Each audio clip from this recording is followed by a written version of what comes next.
Hi, LifeGroup leaders. Thanks for joining us for our lesson preview. I'm joined today by my good friend and one of my LifeGroup teachers, Ken Gaines. And Ken is going to be our leader this evening. I'm going to jump in when he kicks me under the table, and he probably won't. So Ken's going to lead us, and we're going to have a great discussion. It's a wonderful chapter. There's some tension in it with regard to prophecy, and Ken will bring that out.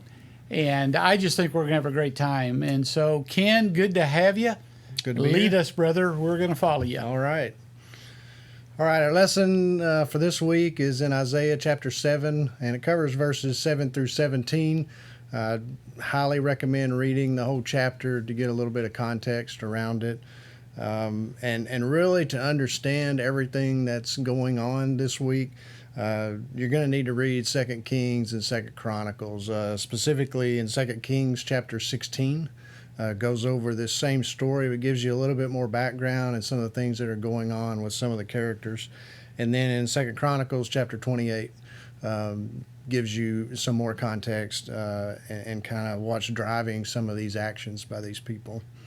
There's a lot of history here, and as you choose to teach it, you can give as much or as little as that as you feel is necessary.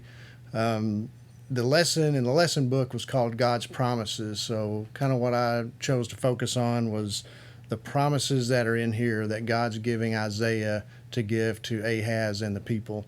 And I kind of broke them down into 3 bullet points. The first one is God's promise of protection from the enemies of Judah, mainly Assyria, Israel, and Syria. And then the second one is the covenant promise that he'd given to David regarding Judah and their protection overall. And then the last one is the promise of the Messiah, which we'll look at.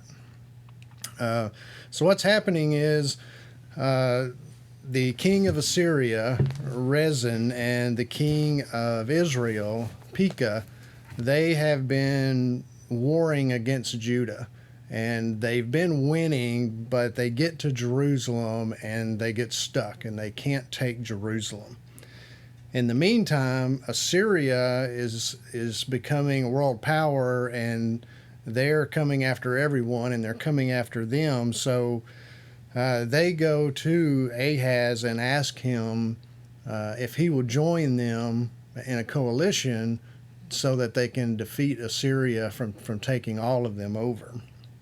And so that's where we find the background of this lesson. And so as that's happening, God asked Isaiah to go and talk to Ahaz and tell him what he would like for him to do. And so as Ahaz goes and does that, when you read in Kings and Chronicles, Ahaz was not a good king.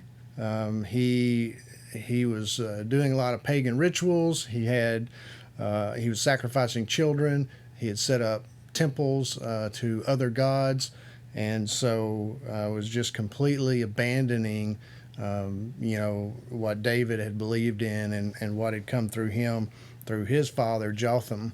And so when Isaiah comes to him, obviously God knows this when he's going to ask him these things. And so he comes to Ahaz and he tells him that God is not going to allow Syria and Israel to defeat him, or Assyria for that matter. And all he's got to do is trust in him. And so then the question comes up. Isaiah poses the question, and he says, what kind of sign do you want so that you can believe in this? And Ahaz kind of throws it back in his face, and says, I won't put the Lord to the test. Yeah. And when he does that, he's not sincere about it. He's made up his mind that he's going to try to resolve this on his own. He doesn't want God's help, and so this is his way out. And, you might talk a little bit about, do we ever act pious, to have ulterior motives, and use church or use our identification as a Christian to do things other than glorify God. That's a good point. And that's kind of what he was doing here, because he had already made up his mind. And we'll find out later that that's exactly what happens. Ahaz goes to Assyria, actually, and basically tells them they'll be his vassal if he will go and fight Israel and Syria for them. And that does happen. That's right. But then basically, eventually, Assyria turns on Judah anyway and takes them captive as well. There's a lot of there's some prophecy in here. One of the things, first of all, when Isaiah comes to him in verse 3, God asked him to do an interesting thing. He asked him to take his son Shear-Jashub with him when he goes to talk with Ahaz.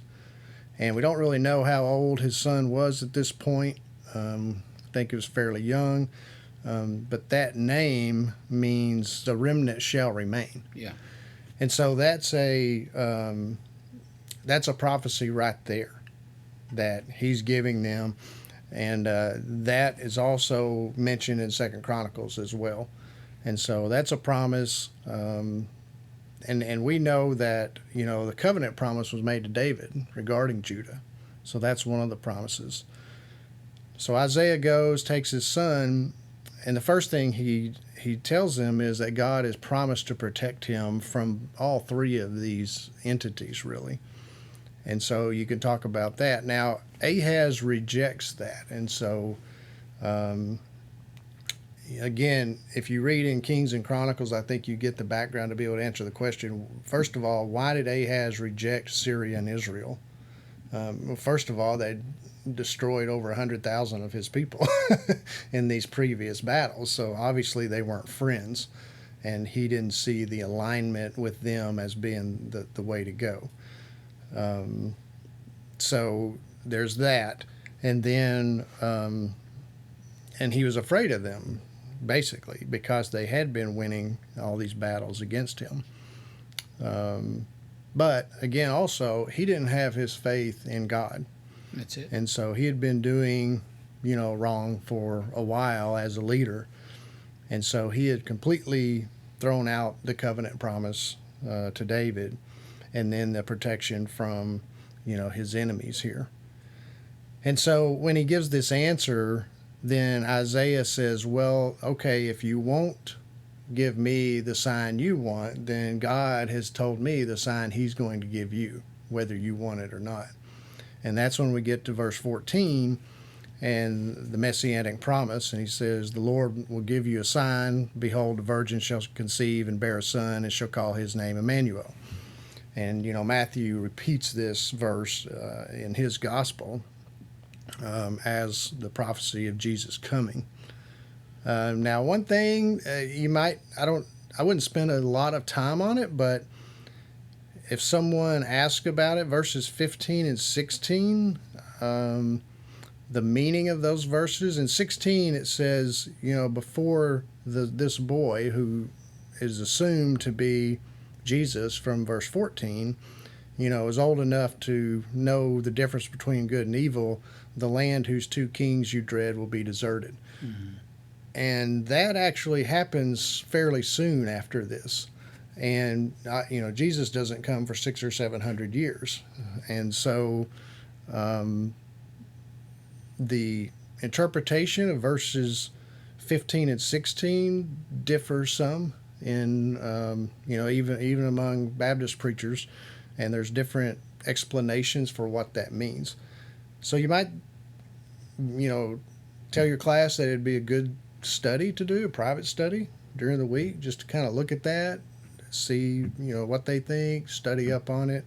At any rate, it would give you some really good Bible background on what's going on here and the prophecies from Isaiah into the New Testament. But I wouldn't spend a ton of time on it because that's not really what you get out of this lesson. The other thing that's going on in all of this, Tom had mentioned to me earlier, there's a lot of tension here. Ahaz is,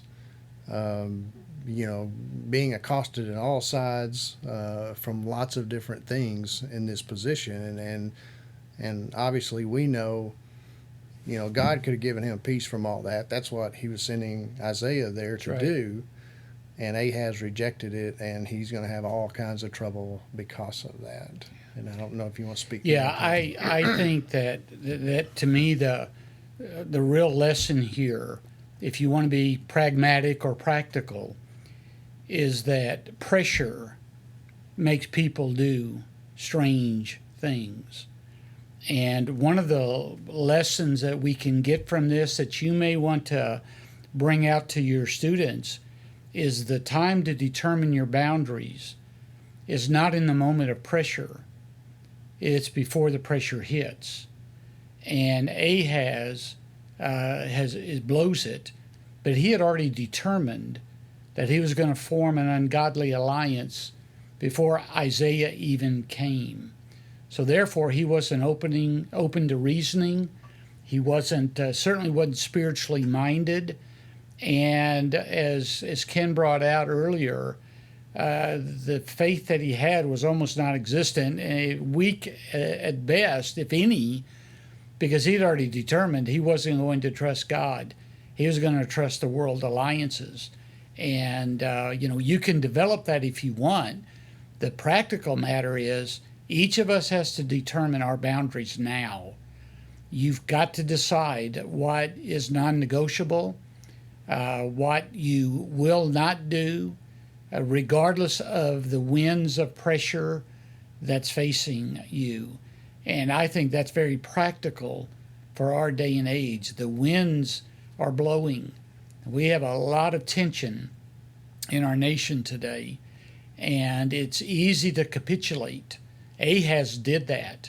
And Ken brought this out really, really well, that God sent to Ahaz Isaiah, and twice he gave him words of comfort.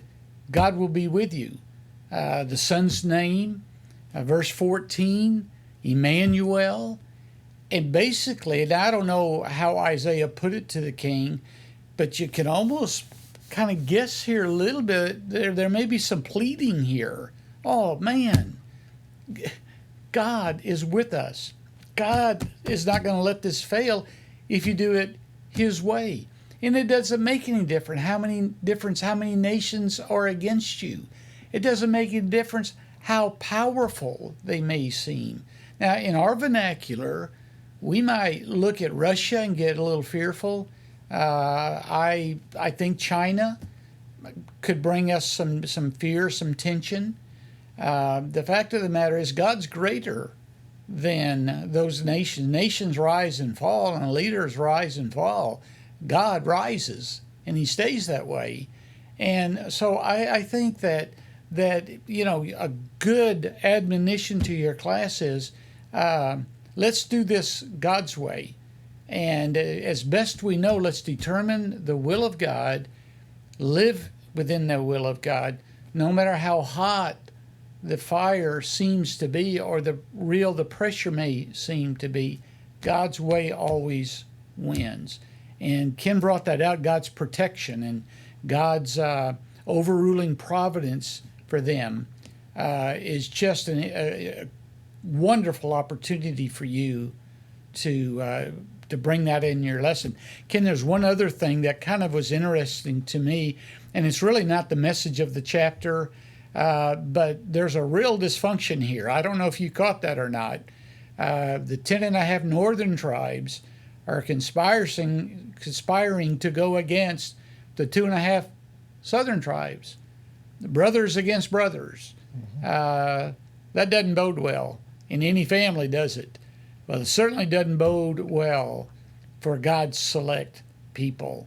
And if you wanted to, Ken is teaching this week, and I'm not. If I was teaching, I don't know, I would bring that out as a kind of a sidebar. It's really not, like Ken said, that's not what the chapter is all about. And I think the bullet points that Ken has given to us are bullet points that you can build your lesson around. Why don't you mention those 3 points again? Because I think they're just excellent. Okay. Well, he promised him protection from Assyria and Israel and Syria if he would accept it. And he also mentioned he mentioned, "O house of David" in here. So there was a covenant promise That's right. already in place Verse with 13, Judah. I guess. Yes. And then we have in 14 the promise of the Messiah. And so even with him bringing his son Shir Jashub, which means a remnant shall return.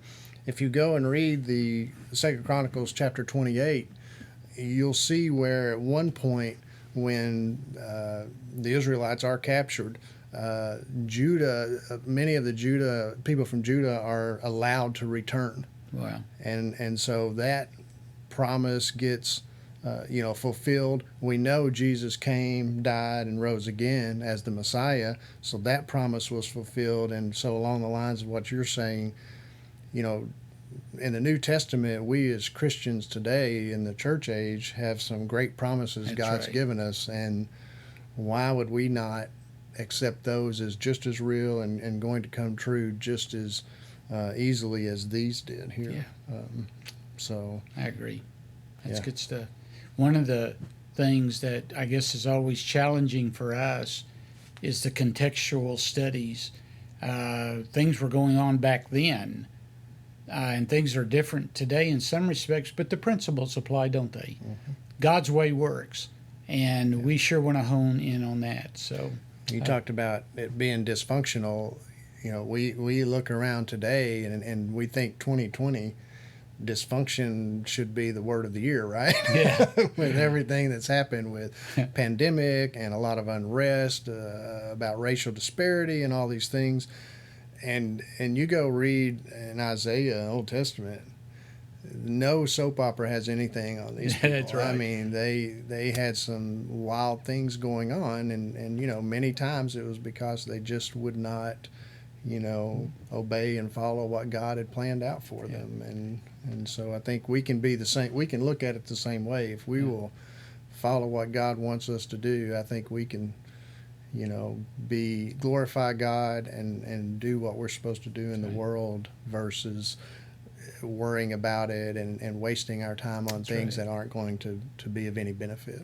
the whole world has always been dysfunctional. That's right. I've said in one of my sermons years ago, you want to see dysfunction? You ought to have seen us when our kids were little trying to get ready to go to church on Sunday to worship the Lord. You talk about dysfunction. Everybody's screaming and everybody's fighting. And so everything's dysfunctional. But it's God that brings order into the chaos. Mm-hmm. Ken, anything else you want to bring in? That's about all I had. I think you can have great discussion however you approach this, because there's a lot of good stuff in here. Thanks, Ken. You can see why I enjoy sitting under Ken and the other guys in our life group. These guys teach me, and I always hunger to learn. And Ken's a student, and every time he teaches, first of all, I know he studied, I know he's done the background, and I always get something out of it. And he's done a good job with this, and so I appreciate you. And gang, thanks for tuning in.